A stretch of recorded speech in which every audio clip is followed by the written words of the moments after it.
Hey, future CPAs, welcome to your new secret weapon for the LCPA. We're not about to just read a textbook at you. Nah, we're going to break down partnership fundamentals so the info actually sticks in your brain. Not just for tomorrow's quiz, but for the long haul, right up to the board exams. Seriously, think of this as your ultimate cheat code. Okay, let's just jump right in. Picture this. You and your friends start a little side hustle. You agree to split the profits.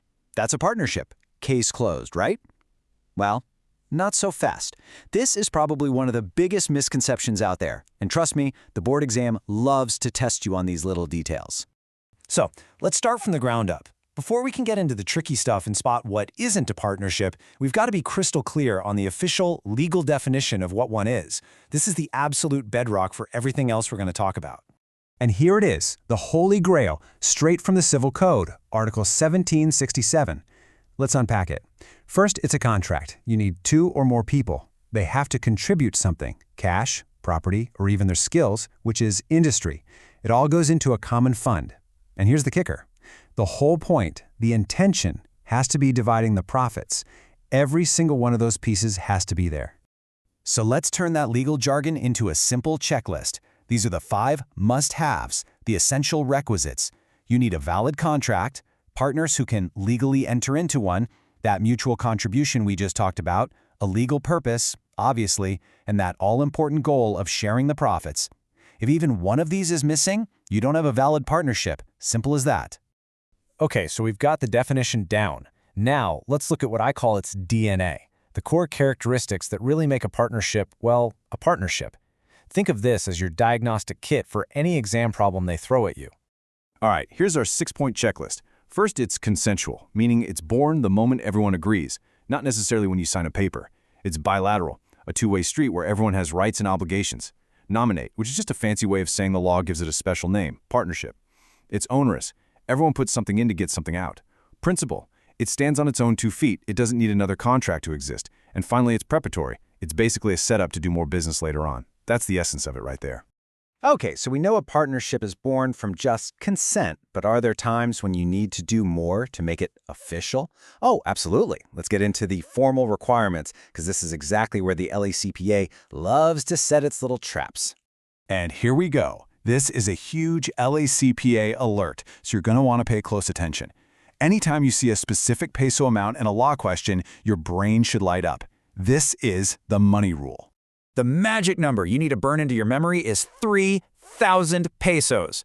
This is the line in the sand. It's the threshold that triggers some very specific formal requirements for the partnership's capital. So if the total capital is $3,000 or more, the law says the contract has to be in a public instrument, think notarized, and registered with the SEC. But here's the critical part, the twist that you cannot forget. Even if you totally fail to do this, the partnership is still valid between the partners. The rule is really there to protect outsiders, to give public notice to third parties. Okay, another LACPA alert coming at you. We just covered the money rule. Now, let's talk about a rule that is way, way stricter. It has a completely different and, honestly, a much more severe consequence if you mess it up. This rule is all about one thing. Immovable property. We're talking land, buildings, real estate. The second you see these words in an exam problem, a different alarm bell needs to go off in your head. And this shows you just how serious it is. When a movable property is involved, yes, it has to be in a public instrument. But here's the killer requirement. You have to make an inventory of that property. It has to be signed by the partners, and it must be attached to the document. And if you miss that one step, the contract of partnership is void. Completely, totally, absolutely void. It's like it never even happened. Game over. Whew, okay.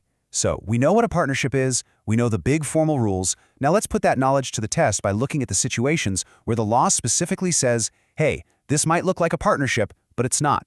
The general rule of thumb is pretty straightforward. If you're getting a slice of the profits, the law presumes, at first glance or prima facie, that you're a partner. It's pretty much the strongest clue you can have. But remember, a presumption isn't solid proof. It can be argued against. So the real multi-million-dollar question is, when is sharing profits just, well, sharing profits? When does it not automatically make you a partner? And here they are, the big exceptions. If that share of the profits is actually just a way to pay off a debt, or it's wages for an employee or rent for a landlord, no partnership is created. Same thing for an annuity, interest on a loan, or a payment for selling the goodwill of a business.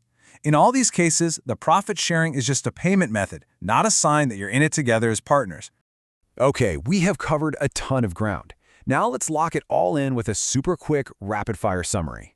This is your LECPA bullet review. These are the cheat codes you need to remember. Study hack number 1. A partnership, at its very heart, is consensual. It's born from a meeting of the minds. That simple yes, not always from some fancy, complicated legal document. Study hack number 2. That P$3,000 money rule? It's all about protecting third parties. Forgetting to notarize and register is not a fatal error. The partnership itself, it's still valid between the partners. Study hack number 3, and this is the big one to remember. Immovable property is the danger zone. If that signed inventory isn't attached to the public instrument, the contract is void. No second chances, no excuses. And finally, study hack number 4. Seeing profit sharing is a huge clue, but it is not absolute proof. Always run through that mental checklist of exceptions before you jump to the conclusion that a partnership exists. So, there you have it. You've got the cheat codes now. You know the core definition, the DNA, and the critical rules of the game. So let me just leave you with this one thought. Based on everything we just covered, what is that one single detail, that one specific piece of paper that could literally make or break a partnership's legal existence from the very start? Think about it. You totally got this.